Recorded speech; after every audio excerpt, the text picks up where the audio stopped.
You know, I've been pretty adamant about my feelings about Xbox this generation. I mean, they started off pretty decently, but as the console generation goes forward, you really need to be able to have a strength in your first-party output.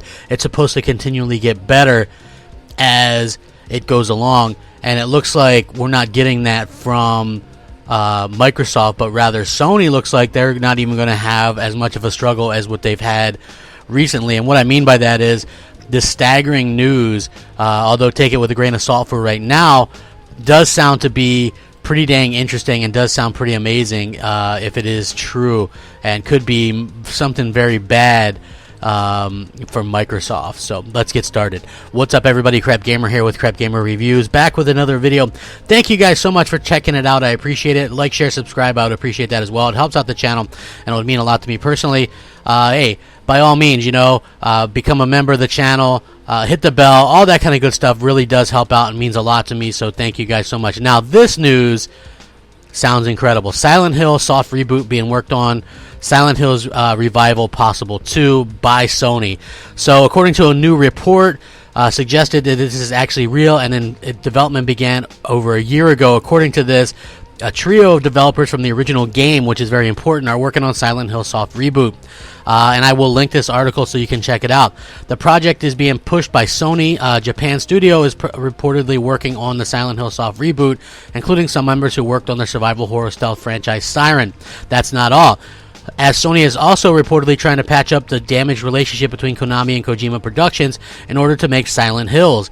Given the amount of hype and demand for it years after cancellation, to this day there are countless PT-like successors and fan remakes of what they saw. So, again, Sony did offer Hideo Kojima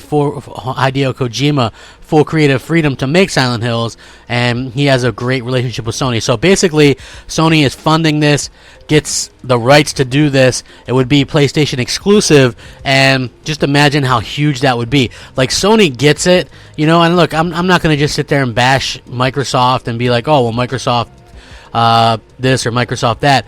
In my opinion, Microsoft would never do something like this. First of all, Silent Hill is a horror franchise, and, you know, it's a mature rated franchise. And before you come at me going, oh, well, Hellblade 2 is mature, that was started in production before Microsoft even bought them.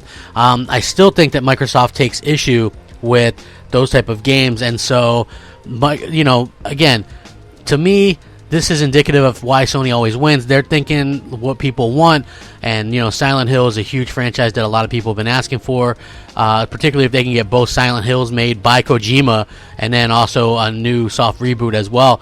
I think that would be huge. And to top it off, like I've been saying, I believe that Microsoft tends to kind of be lackluster. You know, they're more interested in putting their AA's in Game Pass, and you just look at, you know, what Sony has compared to Microsoft, and it's easy to see why so many people are kind of fans of what Sony does and want better out of Microsoft. Hopefully they do better next gen, and that's what I hope for anyway. At any rate, I really appreciate you guys taking time out to check out this video. Rack 'em up. Leave your comments below. Crapgamer out.